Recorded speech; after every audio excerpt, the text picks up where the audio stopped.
sound. Let me read to you a quote that you've said about improvisation. Improvisation, it's like a PhD candidate taking general's exams. You're putting all of your knowledge and experience to an instantaneous test, and in order to prepare for that examination, you have to do a great deal of study. I kind of wonder, when a pianist who's spent his entire life sight reading, memorizing long concertos, difficult pieces, it is a completely almost different way of thinking. Yes, it is a completely different way of thinking. But what one discovers, and this is to me maybe the most important thing, it's not just about the improvisations, and maybe in the end it's not really about the improvisations. What's interesting is this, that when you realize that at the moment of embellishment or at the moment of creating a cadenza out of whole cloth, when you realize that there's so many choices, there's so many things that you could do. You could choose this theme to begin the cadenza or that theme. You could start in the left hand. You could start in the right hand. You can do something which is a bit imitative. You can do something which is more songful. You have all of these things that you can do. What are you going to choose? Then when you actually come back to the act of playing the concerto itself, what Mozart has written down, you become much, much more aware of the fact that everything he does is the result of a choice. That he's doing one thing, but he could have done 17 other things. And so suddenly the entire piece becomes impulsive, becomes dangerous, becomes unpredictable because of the performance style, which is much closer to jazz. That's actually a very interesting point. You say there are many ways to do something. When a student now learns about perhaps a plagal cadence or a perfect cadence, in many ways they think of it as notes on a piece of paper, but isn't it true there are many ways to do a perfect cadence? Many, many ways. Yes, they are. I mean, you have to just simply agree with two conditions, which is that your two chords have to be in the root position with the main note of the chord on the bottom, and that the main note of the scale, the tonic note, has to be in the top at the end. Provided you do that, there are any number of ways that you can skin that particular cat. In your experience, many of your peers, do they know figured bass pianists? Do they utilize figured bass in any way? I know that there's some of them who are well trained in good schools who do, and there are quite a few of them who do not.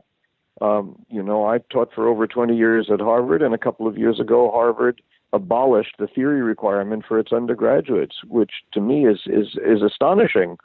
I can't imagine giving a basic education to a young musician and not having them do that. I mean, you might as well tell people who are studying Shakespeare that it's enough to watch a movie and you don't have to actually read the play. In fact, the word improvisation, let me get your take on this. For actually nowadays, many people in the classical performance world, when they think of the word improvisation, they don't actually think of different notes. They just think of a different interpretation of the given notes. Well, I wouldn't entirely disagree with that. I remember being at Ravinia at the festival at the Staines Institute for Young Artists that I attend on a somewhat regular basis. And there was a master class, and sitting next to me was Menachem Pressler, the great, great pianist. And a slow movement of a Mozart Sonata was played. And when it came time for the faculty to comment, I raised my hands and I said, this was very beautiful playing and very sensitive and admirable in every way. The one thing that I regret somewhat is that when you come back to the tune each time it recurs, you don't decorate it. You play it exactly the same, as opposed to meeting a friend after several years and realizing that their face has changed because of what they've experienced. And I would advocate that you do some decoration. And Menachem Pressler raised his hand and said, I agree entirely with what Mr. Levin is saying, but I also have to say that to listen to Arthur Schnabel perform this piece, he played always the same notes, and it was always different. So that's the question of rhetorical inflection as opposed to the actual choice of pitches. I would rather have rhetorical inflection than having identical iterations of exactly the same thing.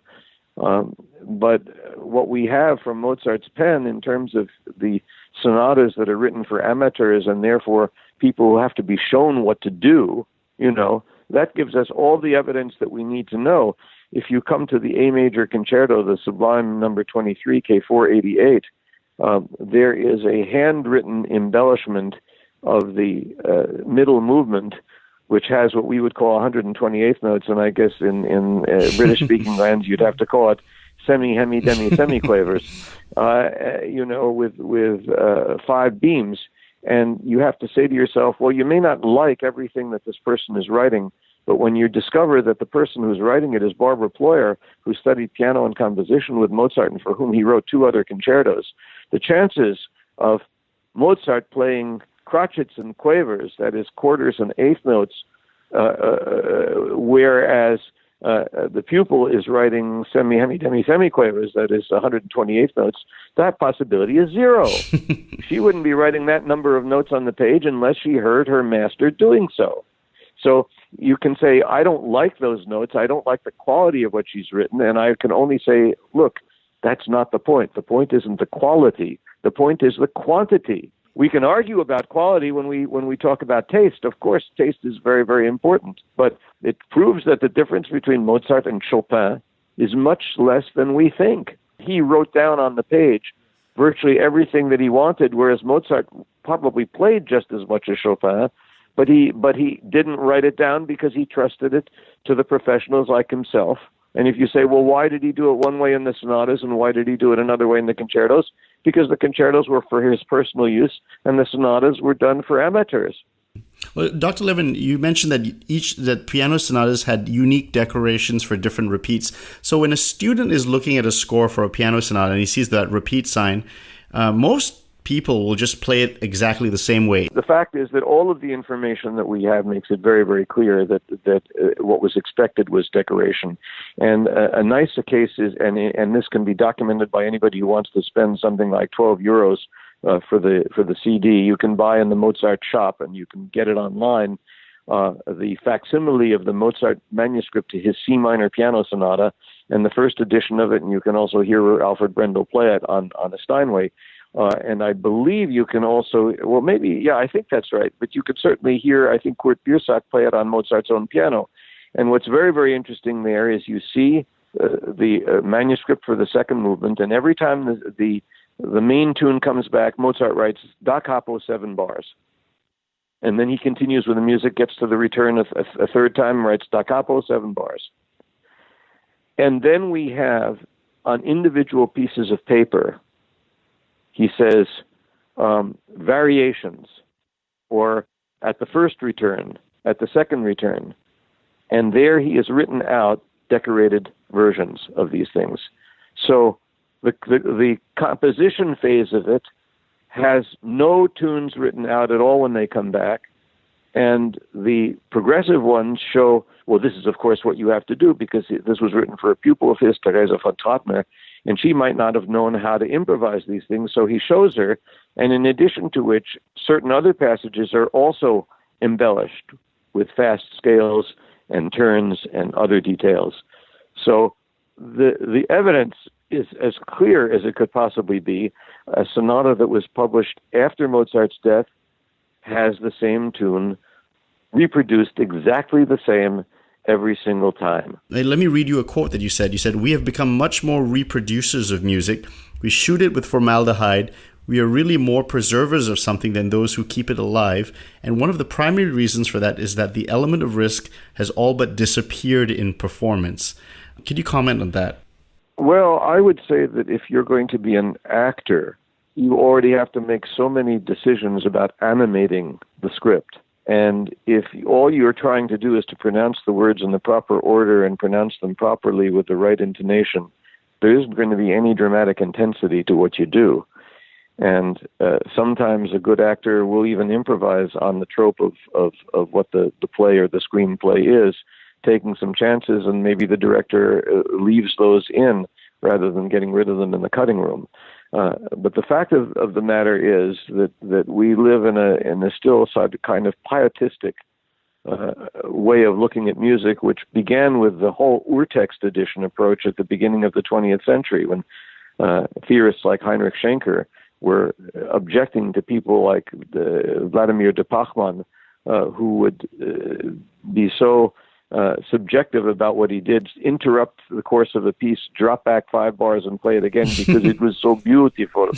And here was Schenker trying to tell us that music has an integrity and you have to follow this. And so along come these urtext editions that brush off all of the added slurs and added dynamics and tempo indications and all sorts of other things that romantic musicians had added to them. Putting on tinted glasses, so as it were, and people like Rudolf Serkin, for instance, who were very, very much conscious of their responsibility to the genius of composers, wishing to play exactly what the composer wrote and no more. And urtext editions are very much a part of our training now, but it's chimerical because the fact is, Henley is printing 3 different editions of the Beethoven piano sonatas. All 3 of them claim to be urtext, and their readings are different. I think, look, it's terribly important to know what the composer intended. That's absolutely true. The idea that you're going to do anything you want with a piece of music is arrogant and irresponsible because the composer knows what she or he is doing. But nonetheless, there is a stage at which you have a personal stake in things. You read everything you can read. You study everything you can study. You practice assiduously. You use the best editions. And then, you put on your regalia. You walk out on stage, and you've got a job to do. You've got a story to tell. And your job, as I'm fond of saying, is to keep people up at night. The only way you can keep people up at night is you mess up their blood pressure because they get so involved in what's happening. If Mission Impossible 3 is more exciting than the Beethoven Hammerklavier Sonata, the problem is not Beethoven's, the problem is ours. And what's the difference between the culture of the audience back in Mozart's time and the audience now? Did Mozart's audience expect improvisation? Well, they certainly did because the handbills of his concerts said that he was going to. Really? Yeah. You can see, Mozart is going to be playing a new concerto of his own composition, and he will be improvising on a special pianoforte pedal that he has had constructed. So it was like an organ. It was a pedal piano. And we know these things. These things are absolutely documented. And, the people who came to his concerts were mostly of the upper middle class and above all the aristocracy. And these are people who were well educated. They knew what they were doing. When Mozart played the C minor slow movement to his E-flat piano concerto K482, which is a heartbreaking piece, a series of variations that ends in utter bleak despair, the audience went completely wild and cheered until Mozart had to play it again because they knew that there was no chance that they would ever hear this piece again. That's right. This was the only chance that they had, and so the only hope to experience it again was to experience it immediately. Now, you imagine today an audience cheering after a slow movement. That's amazing. See, we live in a much more gymnastic kind of frame. We want people who play louder and faster than anybody else. And God knows we have people who are playing more correctly and louder and faster than before. The question is that a life-changing moment?